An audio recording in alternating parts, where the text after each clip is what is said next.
Hello everyone, welcome to Riva, a real-time interactive Vidya Academy. In this video, we will be discussing the solutions from day 37 to day 41. Let's start. This is the day 37 challenge. It is a Java program.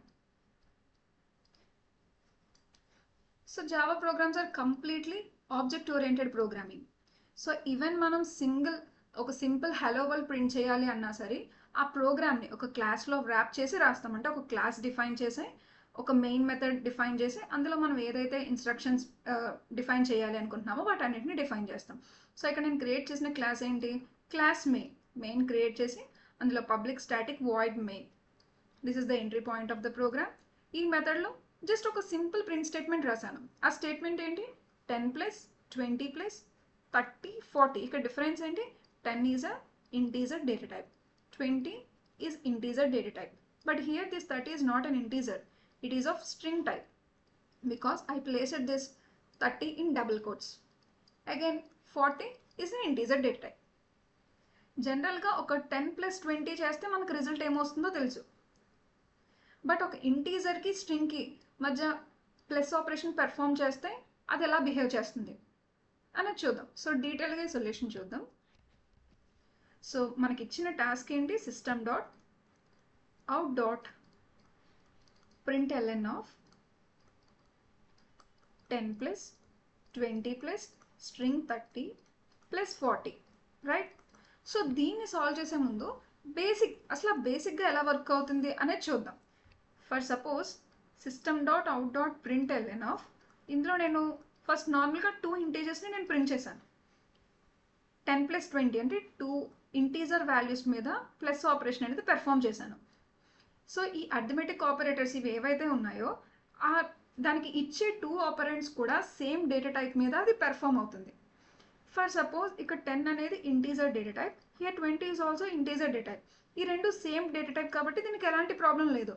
ఈ plus అనేది actual edition perform చేసి నాకు ఇచ్చే result ఏంటి, 30 అనేది return చేసింది. Okay, ఇప్పుడు second case చూద్దాం. ఈసారి నేను 2 స్ట్రింగ్స్ ఇచ్చాను. 10 అనేది ఇప్పుడు డైరెక్ట్ ఇంటీజర్గా కాకుండా ఒక స్ట్రింగ్గా, 20 ఈజ్ అనదర్ స్ట్రింగ్. వీటి మీద నేను ప్లస్ ఆపరేషన్ పెర్ఫామ్ చేస్తున్నాను. ఈ 10 అనేది ఏంటి, of string type, 20 is also string type. So రెండు సేమ్ టైప్స్ కాబట్టి ఇక్కడ ఎలాంటి ప్రాబ్లం లేకుండా 2 స్ట్రింగ్స్ మధ్య మనం ప్లస్ ఆపరేషన్ పెర్ఫామ్ చేస్తే ఇది పెర్ఫామ్ చేసేది ఏంటి, concatenation. Concatenation is nothing but combine. ఆ 2 స్ట్రింగ్స్ని సింపుల్గా కంబైన్ చేస్తుంది. అంటే ఇక్కడ నాకు వచ్చే రిజల్ట్ ఏంటి, 10 20, జస్ట్ ఆ 2 స్ట్రింగ్స్ కంబైన్ అవుతాయి అంతే.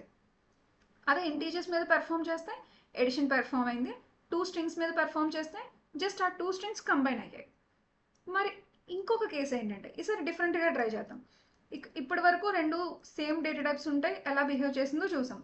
ఫర్ సపోజ్ ఒక ఇంటీజర్ డేటా టైప్కి ఒక స్ట్రింగ్ డేటా టైప్కి నేను ప్లస్ ఆపరేషన్ పెర్ఫామ్ చేశాను. 10 is of the integer data type, 20 is the string data type, 20 is a string. Plus operator నేను స్టార్టింగ్ ఏం చెప్పాను, ఇది 2 సేమ్ డేటా టైప్స్ మీద ఆపరేట్ అవుతుంది అని చెప్పాను. బట్ నేను ఇక్కడ ఇచ్చింది ఏంటి, 2 different data types. This is the integer data type and this is the string data type. మరి ఇప్పుడు ఎలా బిహేవ్ చేస్తుంది, సో దాని రూల్ అది ఫాలో అవుతుంది, 2 సేమ్ టైప్స్ మీదే అది పెర్ఫామ్ అవుతుంది.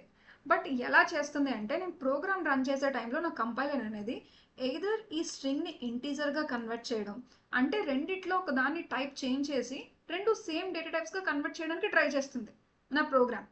సో ఎయిదర్ ఇక్కడ దానికి ఉన్న 2 ఛాన్సెస్ ఏంటి, ఈ స్ట్రింగ్ని ఇంటీజర్ డేటా టైప్కి కన్వర్ట్ చేసి ఈ 2 స్ట్రింగ్స్ వచ్చాయి కాబట్టి వాటి మీద ప్లస్ ఆపరేషన్ పెర్ఫామ్ చేయడం, ఆర్ ఈ ఇంటీజర్ని స్ట్రింగ్ టైప్గా కన్వర్ట్ చేసి 2 స్ట్రింగ్స్ ఉన్నాయి కాబట్టి దాని మీద కంకాటినేషన్ ఆపరేషన్ పెర్ఫామ్ చేయడం. దానికి 2 ఛాన్సెస్ ఉన్నాయి నా కంపైలర్కి. 2 సేమ్ డేటా టైప్గా కన్వర్ట్ చేయడం దాని మెయిన్ ఎయిమ్, బట్ దానికి 2 ఛాన్సెస్ ఉన్నాయి, స్ట్రింగ్ని ఇంటీజర్గా కన్వర్ట్ చేయొచ్చు, ఇంటీజర్ని స్ట్రింగ్గా కన్వర్ట్ చేయొచ్చు. మరి దేన్ని కన్వర్ట్ చేస్తుంది అది, ఆ బ్యాక్ అండ్ ప్రాసెస్ ఏంటని తెలిస్తేనే మనం దీన్ని సాల్వ్ చేయగలం. బికాస్ ఇక్కడ అన్ని సేమ్ డేటా టైప్స్ లేవు, రైట్. సో అది తెలియాలంటే ఈ బేసిక్ కాన్సెప్ట్స్ తెలియాలి మనకి. సో ఏది చేంజ్ అవుతుంది అంటే స్ట్రింగ్ని ఇంటీజర్గా కన్వర్ట్ చేయాలంటే it is considered as unsafe. Because ఒక స్ట్రింగ్లో మనకి నెంబర్సే ఉంటాయని ఎప్పుడు గ్యారంటీ లేదు, రైట్. 20 అనేది ఉంది. ఫర్ సపోజ్ హలో అనే స్ట్రింగ్ ఇచ్చాను, దీన్ని ఇంటీజర్గా కన్వర్ట్ చేయాలంటే it is not possible, right? Error raise అవుతుంది.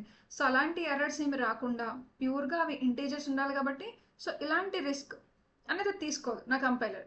సో స్ట్రింగ్ని స్ట్రింగ్ లాగే వదిలేస్తుంది, ఇంటీజర్గా కన్వర్ట్ చేయదు, because it is considered as unsafe. But ఈ ఇంటీజర్ని స్ట్రింగ్గా కన్వర్ట్ చేయాలంటే జస్ట్ మనం ఒక వర్డ్గా కన్వర్ట్ చేసేస్తాము. It is safe and easy. So ఈ 2 వేస్లో అది దేన్ని చూస్ చేసుకుంటుంది? ఇంటీజర్ని స్ట్రింగ్గా టైప్ ప్రమోట్ చేస్తుంది. అంటే నెక్స్ట్ ప్రాసెస్లో నాకు ఇది ఎలా కన్సిడర్ చేస్తుంది? ఈ 10 అనే దాన్ని కూడా స్ట్రింగ్గా కన్వర్ట్ చేసింది. కన్వర్ట్ చేసాక ఇప్పుడు ఏమైంది? రెండు సేమ్ డేటా టైప్స్ అయ్యాయి. సేమ్ డేటా టైప్స్ మీద ప్లస్ ఆపరేషన్ ఏం చేస్తుంది? కంకాటినేట్ చేసి 2 స్ట్రింగ్స్ని 10, 20 అని కంబైన్ చేస్తుంది.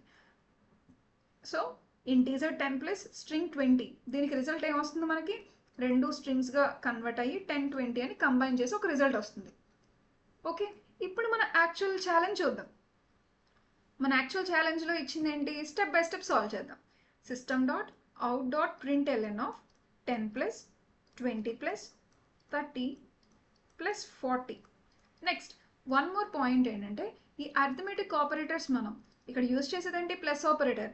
It comes in to category of arithmetic operators, right? Sorry, arithmetic operators. So ఈ అర్థమెటిక్ ఆపరేటర్స్ యూజ్ చేసినప్పుడు, ఒక ప్లస్ ఆపరేషన్ పెర్ఫామ్ చేసినప్పుడు దీని యొక్క ప్రెసిడెన్స్ ఎలా ఉంటుందంటే లెఫ్ట్ టు రైట్ ఎవాల్యుయేషన్ అనేది జరుగుతుంది. Left to right evaluation. First ఇవన్నీ ఇంటీజర్స్ కదా, ఇక్కడ 10 అనేది ఇంటీజర్ టైప్, 20 అనేది ఇంటీజర్, 40 అనేది ఇంటీజర్. ఇవన్నీ ఇంటీజర్స్ కదా అని చెప్పి వీటన్నిటిని 10 ప్లస్ 20 ప్లస్ 40, 70 ప్లస్ 30 ఇలా చేయదు. This is wrong. దీని యొక్క ప్రెసిడెన్స్ ఆర్డర్ ఏంటి?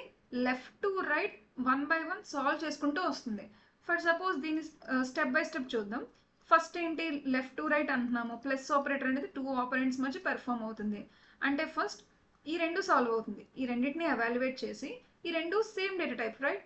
Integer integer. ఇంటీజర్ మధ్య ప్లస్ అప్లై చేస్తే మనకి యాక్చువల్ ఎడిషన్ జరిగి 30 అనేది రిజల్ట్గా వచ్చింది. అంటే నెక్స్ట్ స్టెప్కి ఇది ఎలా కన్వర్ట్ అవుతుంది? ఇంటీజర్ 30 ప్లస్ రిమైనింగ్ ఏమున్నాయి? String 30 plus integer 40, right? Next స్టెప్లో ఇప్పుడు లెఫ్ట్ టు రైటే కదా మనకు అయ్యేవి, ఇప్పుడు ఈ 2 పెర్ఫామ్ అవుతాయి. ఇక్కడ ఉన్నది ఏంటి? ఒకటేమో ఇంటీజర్ డేటా టైప్, ఇంకొకటి స్ట్రింగ్ డేటా టైప్. ఇప్పుడే ఈ కేసు చూసాం మనం. ఒకటి ఇంటీజర్, ఒకటి స్ట్రింగ్ ఉంటే మనకి ఇది ఎలా బిహేవ్ చేస్తుంది? ఈ ఇంటీజర్ని స్ట్రింగ్గా టైప్ ప్రమోట్ చేస్తుంది.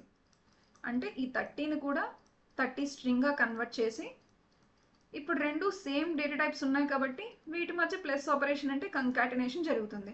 అంటే నెక్స్ట్ స్టెప్లో నాకు వచ్చేది ఏంటి? 30, 30 కంకాటినేషన్ అంటే జస్ట్ కంబైన్ అవుతాయి. కంకాటినేట్ అయ్యాక వచ్చే రిజల్ట్ కూడా నాకు స్ట్రింగే ప్లస్ 40. అగైన్ నెక్స్ట్ స్టెప్లో 30, 30 this is the string type, 40 is of integer type. Again మనకి డిఫరెంట్ కేసెస్ ఏదో ఒక దాన్ని టైప్ ప్రమోట్ చేసి సేమ్ డేటా టైప్స్గా కన్వర్ట్ చేయాలి. మనకి పాసిబుల్ అయ్యేవి ఏంటి? ఇంటీజర్ని స్ట్రింగ్గా కన్వర్ట్ చేయడం. సో ఇది ఏం చేస్తుంది?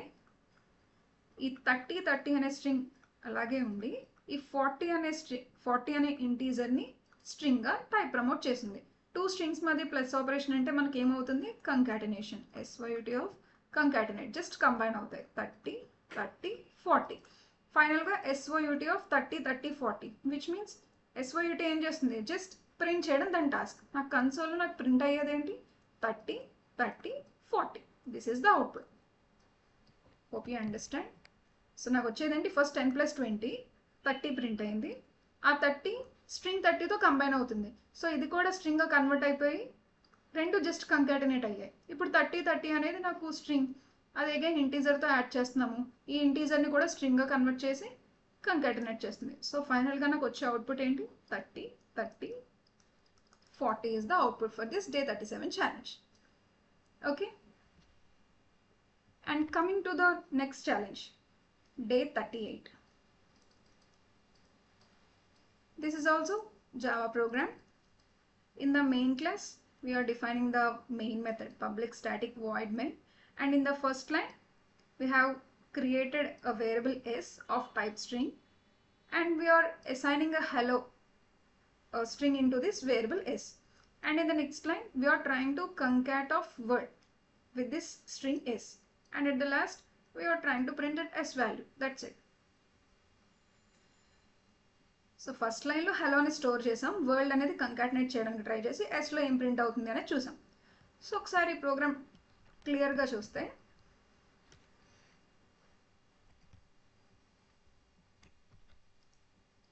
సో నా ప్రోగ్రామ్ ఏంటి, ఫస్ట్ స్ట్రింగ్కి ఆబ్జెక్ట్ క్రియేట్ చేసాం ఎస్ అనే వేరియబుల్. సో ఇందులో స్టోర్ చేసిన వాల్యూ ఏంటి, మనం హలో అనే ఒక స్ట్రింగ్ని ఎస్ అనే వేరియబుల్లో స్టోర్ చేసాం, రైట్. నెక్స్ట్ దీని మీద ఏ ఆపరేషన్ పెర్ఫామ్ చేసాం, ఈ స్ట్రింగ్స్ కున్న ఒక మెథడ్స్లో కంకాట్ అనే మెథడ్ యూస్ చేస్తున్నాం, కంకాట్ ఆఫ్ వర్డ్. ఫైనల్గా కంకాటినేట్ చేసిన తర్వాత ఆ ఎస్ ఎలా చేంజ్ అయ్యింది అని తెలుసుకోవడానికి ఆ ఎస్ వాల్యూని ప్రింట్ చేస్తున్నాం. జనరల్గా మనం చేసేది ఏంటి, ప్రోగ్రామ్ చూసిన వెంటనే ఎస్ అనే దాంట్లో హలో అనేది ఉంది. ఇప్పుడు ఎస్ డాట్ కంకేట్ ఆఫ్ ఫంక్షన్ ఏం చేస్తుంది, సేమ్ ప్లస్ ఆపరేటర్ ఎలా అయితే కంబైన్ చేసిందో అక్కడ కూడా కంకాటినేషన్ అన్నాం కదా, ఈ మెథడ్ కూడా 2 స్ట్రింగ్స్ని కంబైన్ చేస్తుంది. అంటే మనం దేన్ని కంబైన్ చేస్తున్నాం, ఈ హలో అనే దానికి వరల్డ్ అనేది కంబైన్ చేస్తున్నాం. Yes dot concat of world ఎప్పుడైతే రాసామో ఇది రిటర్న్ చేసేది ఏంటి, మనకి ఎస్ అనే స్ట్రింగ్ని, ఎస్ అనే స్ట్రింగ్లో ఏముంది మనకి హలో, అండ్ ఇప్పుడు మనం ఇచ్చిన స్ట్రింగ్ని వరల్డ్, ఈ రెండింటిని కంబైన్ చేసి ఒక కంబైన్డ్ స్ట్రింగ్ అనేది రిటర్న్ చేస్తుంది. సో ఫైనల్గా ఇక్కడ ప్రింట్ చేస్తే S value hello world combine చేసిన తర్వాత ఇలా కంబైన్ అయ్యి ఇది ప్రింట్ అవుతుంది అనుకుంటాం, బట్ దిస్ ఇస్ రాంగ్. ఎందుకంటే the main point here is in Java, ఇక్కడ వరకు నేను చెప్పిన ప్రాసెస్ కరెక్టే, బట్ ఇక్కడ ప్రింట్ చేసే టైంలో హలో వరల్డ్ అనేది ప్రింట్ అవ్వదు S value, it prints only hello. What is the reason చూద్దాం. In Java strings are purely immutable. Strings are immutable in Java. Immutable means once created we can't change that values. We can't edit. Immutable means once created we can't change.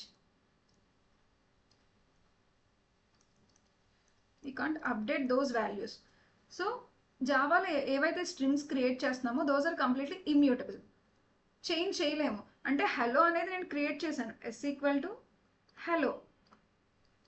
ఒక్కసారి నేను ఈ స్ట్రింగ్ని create చేసిన తర్వాత ఇందులో ఒక character delete చేయడం కానీ, extra character yes అనేది యాడ్ చేయడం కానీ, ఆర్ దీన్ని ఇంకొక వర్డ్తో కంబైన్ చేయడం కానీ, నేను ఇలాంటి ప్రాసెస్ ఏమీ చేయలేను.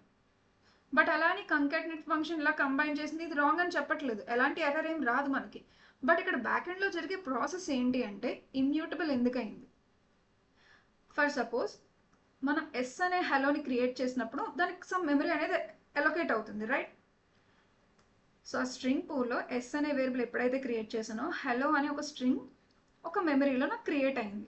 ఫర్ సపోజ్ దీని అడ్రస్ సమ్ xx4 అనుకుందాం. ఈ మెమరీని ఈ ఎస్ అనే వేరియబుల్ రిఫర్ చేస్తుంది. ఇందులో స్టోర్ అయింది ఏంటి, మెమరీ లొకేషన్లో హలో అనేది స్టోర్ అయింది. దీని మీద డైరెక్ట్ ఎడిట్స్ అనేవి అప్లై అవ్వవు ఈ మెమరీ లొకేషన్లో, బికాస్ ఇమ్యూటబుల్ అని చెప్పాను. బట్ మనం ఎప్పుడైతే yes dot concat of world ఇది ఎప్పుడైతే చేశానో నేను ఏమవుతుందన్నాను, ఈ హలో అనే దానికి వరల్డ్ అనేది కంబైన్ అయ్యి ఆ రిజల్ట్ని రిటర్న్ చేస్తుంది అన్నాను.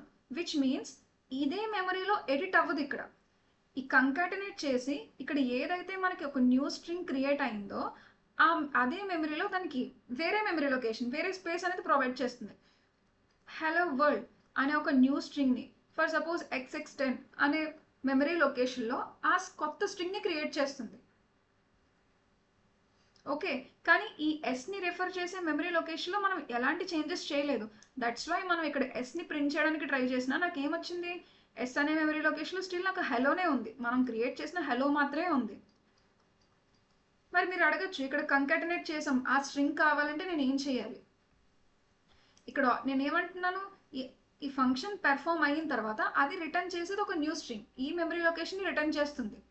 అది రిటర్న్ చేస్తుంది అంటే దాన్ని స్టోర్ చేయడానికి ఒక న్యూ వేరియబుల్ తీసుకుంటాము. ఫర్ సపోజ్ ఎస్ అనే దాంట్లో హలో క్రియేట్ చేసాం, ఈ హలో వరల్డ్ని స్టోర్ చేయడానికి ఇది జస్ట్ రిటర్న్ చేస్తుంది. అంతేకాని ఎస్లో ఉన్నదాన్ని ఎడిట్ చేయదు. ఎస్ అనే మెమరీ లొకేషన్లో ఎలాంటి ఎడిట్స్ చేయదు. బట్ దాన్ని ఈ హలో వరల్డ్ ఈ కంబైన్డ్ స్ట్రింగ్ కావాలి అంటే ఇంకొక న్యూ వేరియబుల్ క్రియేట్ చేశాను నేను. ఎస్టీ అనే new variable S dot concat of world ఎప్పుడైతే ఇచ్చానో ఈ హలో అనే దానికి వరల్డ్ కంకాటినేట్ చేసి దాన్ని రిటర్న్ చేస్తుంది. అంటే ఇప్పుడు ఎస్టీ అనేది ఈ కొత్త స్ట్రింగ్ని రిఫర్ చేస్తుంది, న్యూ మెమరీ లొకేషన్ని. ఫర్ సపోజ్ మనం ఎస్టీని ప్రింట్ చేస్తే మనకు వచ్చే అవుట్పుట్ ఏంటి, హలో వరల్డ్. ఆ కంబైన్ అయ్యి క్రియేట్ అయిన న్యూ స్ట్రింగ్ అనేది ప్రింట్ అవుతుంది. బట్ ఆ ఎస్ని ప్రింట్ చేస్తే ఎస్లో మనం ఎలాంటి ఎడిట్స్ చేయలేదు కాబట్టి స్టిల్ మనం క్రియేట్ చేసిన హలో అనేది అలాగే ఉంటుంది, because strings are immutable in Java. Okay, so ఇక్కడ అప్డేట్ చేసినా సరే ఇది ఒక కొత్త స్ట్రింగ్ని రిటర్న్ చేస్తుంది తప్ప ఎస్లో ఎలాంటి మోడిఫికేషన్స్ జరగవు. సో ఎస్ ప్రింట్ చేస్తే నేను స్టార్టింగ్ ఏదైతే హలో క్రియేట్ చేశానో అది మాత్రమే ఉంటుంది. This is the output. And coming to the next day challenge, day 39. This is also the Java program, and in the main method I have simply read one print statement 10/3. So ఈ 10/3 మనకు arithmetic operators ఉన్నాయి, plus minus asterisk slash modulus. Plus అనేది addition perform చేస్తుంది, minus subtraction, asterisk multiplication, division. Division means ఇది return చేసే value ఏంటి, ఆ quotient వాల్యూని రిటర్న్ చేస్తుంది, కోషియంట్. మాడ్యులస్ అంటే ఆ రిమైండర్ వాల్యూని మనకి రిటర్న్ చేస్తుంది, రైట్. జనరల్గా 10/3 అంటే మనకు వచ్చే రిజల్ట్ ఏంటి, నార్మల్గా మనం డివిజన్ చేస్తే 3, 9, 1, 3.3, అగైన్ 1.09. So 3.33 some value. ఈ కోషియంట్ అనేది రావాలి. ఎందుకు, మనం పెర్ఫామ్ చేసింది ఏంటి, డివిజన్ ఆపరేటర్ కాబట్టి మనకి కోషియంట్ రిటర్న్ చేయాలి. సో జనరల్గా మనం ఏం ఎక్స్పెక్ట్ చేస్తాం, 3.33 అనేది రిటర్న్ అవుతుంది అని. But this is wrong. ఎందుకంటే ఇక్కడ ఏదైతే ఆపరేటర్ అప్లై చేసామో ఈ డివిజన్ ఆపరేటర్ అనేది దీనికి ఇచ్చే న్యూమరేటర్ అండ్ డెనోమినేటర్ ఏ టైప్స్ ఉన్నాయి, రెండు same types, integer data types. 2 integer data types మధ్య ఒక ఆపరేషన్ పెర్ఫామ్ చేస్తే నాకు రిటర్న్ అయ్యే రిజల్ట్ కూడా ఓన్లీ ఇంటీజర్ టైప్ మాత్రమే వస్తుంది. సో మనకి ఏదైతే రిజల్ట్ వచ్చిందో ఇందులో ఓన్లీ ఇంటీజర్ పార్ట్ మాత్రమే కన్సిడర్ చేస్తుంది, దీన్ని మాత్రమే రిటర్న్ చేస్తుంది. సో ఇక్కడ 10/3, 10 అనేది ఇంటీజర్, 3 అనేది ఇంటీజర్. నాకు వచ్చే రిజల్ట్లో ఓన్లీ ఇంటీజర్ పార్ట్, కోషియంట్లో నాకున్న ఇంటీజర్ పార్ట్ ఏంటి, 3. So it prints 3. This is the output. Okay, మరి 3.33 రావాలంటే డేటా టైప్స్ చేంజ్ చేస్తావు. ఫర్ సపోజ్ మనం 10.0, 3.0 ఇలా సమ్ డేటా టైప్ అనేది చేంజ్ చేస్తే ఇవన్నీ డబుల్ డేటా టైప్ కాబట్టి నాకు ప్రింట్ అయ్యేది కంప్లీట్ వాల్యూ అనేది ప్రింట్ అవుతుంది ఫ్రాక్షనల్ పార్ట్తో. బట్ ఇక్కడ రెండు ఇంటీజర్స్ ఉంటే నాకు రిటర్న్ చేసేది ఇంటీజర్ పార్ట్ మాత్రమే, ఓన్లీ 3 అనేది అవుట్పుట్గా వస్తుంది.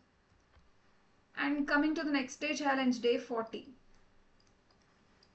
This is also Java programme, and in the main method just ఒక సింపుల్ ప్రింట్ స్టేట్మెంట్ రాశాను, a+1. మీరు ప్రీవియస్ సెషన్స్ వినుంటే సేమ్ సి ప్రోగ్రామ్లో క్యారెక్టర్స్ రిలేటెడ్ ఏదైతే కాన్సెప్ట్ చెప్పానో ఇక్కడ కూడా క్యారెక్టర్స్ జావాలో కూడా అలాగే బిహేవ్ అవుతాయి. ఫస్ట్ ఇక్కడ మనం ప్రింట్ చేసింది ఏంటి, a+1. మనం ఆల్రెడీ ఈరోజు ఛాలెంజ్లో ఫస్ట్ ఛాలెంజ్ చూసాం, ఈ ప్లస్ ఆపరేటర్ అనేది రెండు సేమ్ డేటా టైప్స్ ఉంటే వాటి మీద పెర్ఫామ్ అవుతుంది అని. రెండు ఇంటీజర్స్ మధ్య పెర్ఫామ్ చేస్తే ఎడిషన్ పెర్ఫామ్ అయింది, 2 స్ట్రింగ్స్ మధ్య ప్లస్ ఆపరేషన్ అప్లై చేస్తే కంకాటినేషన్ జరిగి కంబైన్ అయ్యాయి. మరి ఇక్కడ ఉన్న డేటా టైప్స్ ఏంటి, ఏ అనేది క్యారెక్టర్ డేటా టైప్, 1 అనేది ఇంటీజర్ డేటా టైప్, రైట్. మరి ఈ కేసులో ఎలా బిహేవ్ అవుతుంది, ఫస్ట్ ఆ ఆపరేటర్ అనేది రెండు సేమ్ డేటా టైప్ ఉంటేనే పెర్ఫామ్ చేస్తుంది. మరి దేన్ని ఎలా చేంజ్ చేస్తుంది, దీనికి ఇక్కడ 2 ఆప్షన్స్ ఉన్నాయి, క్యారెక్టర్ని ఇంటీజర్గా చేంజ్ చేయొచ్చు ఆర్ ఇంటీజర్ని క్యారెక్టర్గా చేంజ్ చేయొచ్చు. ఎలా చేస్తుందంటే మనం ప్రీవియస్ సెషన్స్ చూస్తే ఏవైతే ప్రోగ్రాంలో మనం క్యారెక్టర్స్ యూస్ చేస్తున్నామో ఈ క్యారెక్టర్స్ అనేది బ్యాక్ ఎండ్లో ASCII వాల్యూస్గా స్టోర్ అవుతాయి. These are defined as ASCII value. ఒక్కొక్క క్యారెక్టర్కి ఒక యూనిక్ ఇంటీజర్ వాల్యూ అనేది మన బ్యాక్ ఎండ్లో ప్రోగ్రామ్ అనేది అసైన్ చేసింది. Those are called ASCII values. ప్రతి క్యారెక్టర్కి మనం యూస్ చేసే ప్రతి క్యారెక్టర్కి కూడా ఒక రిలేటెడ్ ఇంటీజర్ పార్ట్ అనేది ఉంటుంది. ఫర్ సపోజ్ ఏకి మనకున్న ASCII వాల్యూ 65, బికి 66, సికి 67. సో అలా క్యాపిటల్ లెటర్స్ A to Zకి నాకున్న ASCII వాల్యూస్ ఏంటంటే 65 to 90. స్మాల్ ఏకి 127, అలా ఒక్కొక్క క్యారెక్టర్కి ఒక్కో వాల్యూ అనేది ఉంది. సో ఆల్రెడీ బ్యాక్ ఎండ్లో మనకి క్యారెక్టర్కి ఇంటీజర్ పార్ట్ ఉంది కాబట్టి ఇంకా డైరెక్ట్గా ఇక్కడ ఎలా కన్వర్ట్ చేస్తుంది, ఇదే కదా మనకి ప్రాసెస్ ఈజీ అవుతుంది. ఇంటీజర్ని క్యారెక్టర్గా చేంజ్ చేయాలంటే మళ్ళీ దానికి ఒక యాస్కీ వాల్యూ, ఇదంతా కాంప్లెక్స్ ప్రాసెస్ అవుతుంది. సో ఈ కేస్ని ప్రిఫర్ చేయదు. క్యారెక్టర్ ఇంటీజర్గా చేంజ్ చేయాలంటే అదేం చేయక్కర్లేదు, ఎందుకంటే బ్యాక్ ఎండ్లో ఆ క్యారెక్టర్ ఆల్రెడీ ఒక యాస్కీ వాల్యూ ఇంటీజర్ పార్ట్గానే స్టోర్ అయి ఉంది. సో సింపుల్గా ఏం చేస్తుంది, క్యారెక్టర్ డేటా టైప్ని ఇంటీజర్ డేటా టైప్గా చేంజ్ చేస్తుంది. క్యాపిటల్ ఏకి మనకున్న యాస్కీ వాల్యూ ఏంటి 65. సో నెక్స్ట్ స్టెప్ ఏమవుతుంది, ఈ క్యారెక్టర్ బదులు ఇది ఇంటీజర్గా చేంజ్ చేస్తుంది, ప్లస్ ఈ ఇంటీజర్గానే ఉంది. ఇప్పుడు మనకి రెండు సేమ్ డేటా టైప్స్ అయ్యాయా? ఎస్, రెండు సేమ్ డేటా టైప్స్ ఉంటే మనకి ఎలాంటి ప్రాబ్లం లేకుండా ఎడిషన్ అనేది పెర్ఫామ్ చేసి 66 అనేది రిటర్న్ చేస్తుంది. సో ఫైనల్గా నాకు వచ్చే అవుట్పుట్ ఏంటి 66. This is the output. Okay, and coming to the last challenge of this week, day 41. This is the Python program. So first ఏం చేసాం, ఒక 3 ఎలిమెంట్స్తో ఒక లిస్ట్ని క్రియేట్ చేసి ఆ లిస్ట్ యొక్క రిఫరెన్స్ ఏ అనే వేరియబుల్లో స్టోర్ చేసాం. And in the next line I'm trying to assign that list in to the another variable b. Just here I am trying to copy that this list into the another variable b. Next లైన్లో ఏం చేశాను, b.append of 4. append of function ఏం చేస్తుంది, మనకి ఉన్న current లిస్ట్లో last పొజిషన్లో ఇక్కడ ఏదైతే ఎలిమెంట్ని మనం మెన్షన్ చేసామో, నాకు ఏదైతే లిస్ట్ ఉందో ఈ లాస్ట్ పొజిషన్లో ఆ వాల్యూని ఇన్సర్ట్ చేస్తుంది. This is the append function, b.append of. And ఫైనల్గా మనం ప్రింట్ చేస్తుంది ఏంటి, ఏ అనే లిస్ట్ని ప్రింట్ చేయడానికి ట్రై చేస్తున్నాం. సో జనరల్ ఇక్కడ స్టెప్ బై స్టెప్ చూస్తే ఏ అనే వేరియబుల్ 1 2 3 అనేది క్రియేట్ చేసాం. నెక్స్ట్ బి అనే దాంట్లో B equal to A assign చేసాం, అంటే ఏ అనే లిస్ట్ని బికి అసైన్ చేసాం. సో ఇప్పుడు బిలో కూడా మనకి ఏ ఉన్నాయి, 1 2 3 ఉంది, రైట్? ఎందుకంటే ఏనే కదా మనం కాపీ చేస్తుంది బిలోకి. సో ఇందులో 1 2 3, ఇందులో 1 2 3 ఉన్నాయి. ఇప్పుడు మనం ఏం చేస్తున్నాం, b.append of ఈ లిస్ట్లో 4 అనే ఎలిమెంట్ని లాస్ట్ పొజిషన్లో యాడ్ చేస్తున్నాం. మనకు తెలిసింది ఏంటి, ఉన్న లిస్ట్కి లాస్ట్ పొజిషన్లో ఎలిమెంట్ యాడ్ చేస్తుంది. సో ఇప్పటి వరకు 1 2 3 ఉన్నాయి, 4 అనేది లాస్ట్ పొజిషన్లో యాడ్ అయింది. సో మనం బీని ప్రింట్ చేసాం. ఫర్ సపోజ్ ఈ లాస్ట్ లైన్లో ప్రింట్ ఆఫ్ బి ప్రింట్ చేస్తే ఎలాంటి కన్ఫ్యూజన్ లేకుండా మనం 1 2 3 4 ఈజ్ ద అవుట్పుట్ అని చెప్తాం. బట్ మనం ఇక్కడ ప్రింట్ చేసింది ఏంటి, అడిగిన క్వశ్చన్ ఏంటి, ఏ లిస్ట్ని అడుగుతున్నాం. మరి ఈ ఏ లిస్ట్ 1 2 3ని ప్రింట్ అవుతుందా లేదంటే ఏమైనా ఎఫెక్ట్ అవుతుందా? మీరు 1 2 3 అనే పెడితే దిస్ ఇస్ రాంగ్. సారీ, 1 2 3 అనే పెడితే దిస్ ఇస్ రాంగ్. ఎందుకంటే ఇక్కడ కాపీ చేస్తున్నాం మనం. ఫర్ సపోజ్ ఇక్కడ చేస్తున్న కాపీ ఏంటంటే, మనకి ఈ లిస్ట్ కాపీస్లో పైథాన్లో 2 టైప్స్ ఆఫ్ కాపీస్ ఉంటాయి. One is shallow copy, another one is deep copy. So ఈ షాలో కాపీకి డీప్ కాపీకి డిఫరెన్స్ ఏంటో చూద్దాం. ఇక్కడ జరిగింది ఏంటంటే మనకి షాలో కాపీ ఫర్ సపోజ్ నేను ఒక లిస్ట్ క్రియేట్ చేసినప్పుడు, for suppose just assume it as a memory. ఒక లిస్ట్ క్రియేట్ చేస్తున్నాం, దానికంటూ కొంచెం మెమరీ అలొకేట్ చేయాలి కదా. మెమరీలో కొంచెం మెమరీ నాకు ఈ ఏ అనే వేరియబుల్కి అలొకేట్ చేసింది. For suppose this is xx16. So దీన్ని ఎవరు రిఫర్ చేస్తున్నారు, ఏ అనే వేరియబుల్ రిఫర్ చేస్తుంది ఈ మెమరీ లొకేషన్ని. ఈ మెమరీ లొకేషన్లో మనకి ఏమున్నాయి 1 2 3. నెక్స్ట్ లైన్లో మనం ఏం చేసాం, b ఈక్వల్ టు ఏ. ఇక్కడ ఏం చేస్తున్నాం, కంప్లీట్ లిస్ట్ని కాదు, ఆ ఏ అనే రిఫరెన్స్ని బీలో స్టోర్ చేస్తున్నాము. అంటే ఏ మెమరీ లొకేషన్ అయితే రిఫర్ చేస్తుందో దాన్ని బీలో కూడా స్టోర్ చేస్తున్నాము. విచ్ మీన్స్ ఈ బీ కూడా ఇప్పుడు రిఫర్ చేసేది ఎవరిని, ఇదే మెమరీ లొకేషన్ని. అంటే ఇక్కడ చేసిన కాపీలో ఈ షాలో కాపీ ఏదైతే ఉందో సెపరేట్ కాపీ అనేది క్రియేట్ అవ్వలేదు, ఆ రిఫరెన్స్కి కాపీ క్రియేట్ అయింది. బట్ రెండు రిఫర్ చేసేవి ఒకే memory location. Okay, extra new copy అనేది క్రియేట్ అవ్వలేదు, సేమ్ మెమరీ లొకేషన్ని రెండు రిఫర్ చేస్తున్నాయి, జస్ట్ ఆ రిఫరెన్స్ మాత్రమే కాపీ అయ్యింది. ఓకే, సో ఇప్పుడు మనం బీని యూజ్ చేసి 4 అనే ఎలిమెంట్ని యాడ్ చేస్తున్నాం. అంటే బి ఎవరిని రిఫర్ చేస్తుంది, మెమరీ లొకేషన్ని. ఇందులో 4 యాడ్ చేస్తున్నామంటే ఆ పర్టిక్యులర్ మెమరీ లొకేషన్లోనే చేంజ్ అవుతుంది, ఎందుకంటే డైరెక్ట్గా మెమరీనే కదా మనం రిఫర్ చేసేది. సో ఇక్కడ పాయింట్ ఏంటి, ఈ రెండు సేమ్ మెమరీ లొకేషన్ని రిఫర్ చేస్తున్నప్పుడు మనం ఏ వేరియబుల్ యూజ్ చేసి ఈ లిస్ట్ మీద ఎలాంటి మోడిఫికేషన్స్ అప్లై చేసినా, బి వేరియబుల్ యూజ్ చేసి ఈ లిస్ట్ మీద ఎలాంటి ఆపరేషన్స్ అప్లై చేసినా అవి ఏ అండ్ బి రెండిట్లో కూడా రిఫ్లెక్ట్ అవుతాయి. ఓకే, సో అందుకే ఇక్కడ ఏంటి, మనం బి యూజ్ చేసి ఈ లిస్ట్ మీద రిఫ్లెక్ట్ చేసిన రెండు సేమ్ మెమరీలో ఉండడం వల్ల మనం ఏ ప్రింట్ చేస్తే ఏమైంది, బిలో చేంజెస్ చేసిన ఆ చేంజెస్ అన్నీ ఏలో కూడా రిఫ్లెక్ట్ అవుతాయి. సో ఆన్సర్ ఏంటి మనకి, అవుట్పుట్ ఈజ్ 1 2 3 4. మరి డీప్ కాపీ అంటే ఏంటి, డీప్ కాపీ అంటే అది సెపరేట్ ఒక ఎక్స్ట్రా కాపీ క్రియేట్ చేస్తుంది. ఫర్ సపోజ్ ఇది నా మెమరీ అనుకుంటే ఏ అనేది xx1 అనే మెమరీ లొకేషన్లో ఉంది, దీన్ని రిఫర్ చేస్తుంది ఏ అనేది ఈ లిస్ట్. ఎప్పుడైతే డీప్ కాపీ పెర్ఫామ్ చేస్తామో ఆ డీప్ కాపీ అనేది సెపరేట్గా దానికంటూ ఒక కొత్త కాపీని క్రియేట్ చేస్తుంది ఆ లిస్ట్తో పాటు. 1 2 3 ఈ memory location entirely different, xx10 అనే దాంట్లో స్టోర్ చేసి ఈ రిఫరెన్స్ బి హోల్డ్ చేస్తుంది. ఇప్పుడు ఇది రిఫర్ చేసే మెమరీ లొకేషన్ వేరు, ఇది రిఫర్ చేసే మెమరీ లొకేషన్ వేరు. సో నేను ఏతో చేంజెస్ చేస్తే ఈ ఈ మెమరీ లొకేషన్లోనే అంటే ఈ లిస్ట్ మీద నాకు చేంజెస్ అప్లై అవుతాయి.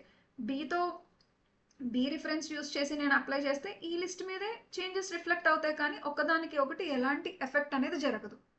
This is deep copy concept. But ఇక్కడ మనం చేసింది ఏంటి, జస్ట్ షాలో కాపీ చేసాము, అంటే కొత్త కాపీ ఏమి క్రియేట్ అవ్వలేదు. రెండు అదే రిఫరెన్స్ని రిఫర్ చేయడం వల్ల బీతో బి అనే వేరియబుల్ యూజ్ చేసి మనం చేంజెస్ చేసినా అది ఏలో కూడా రిఫ్లెక్ట్ అయ్యాయి. Okay, so the output is 1 2 3 4. Hope you understand and thank you.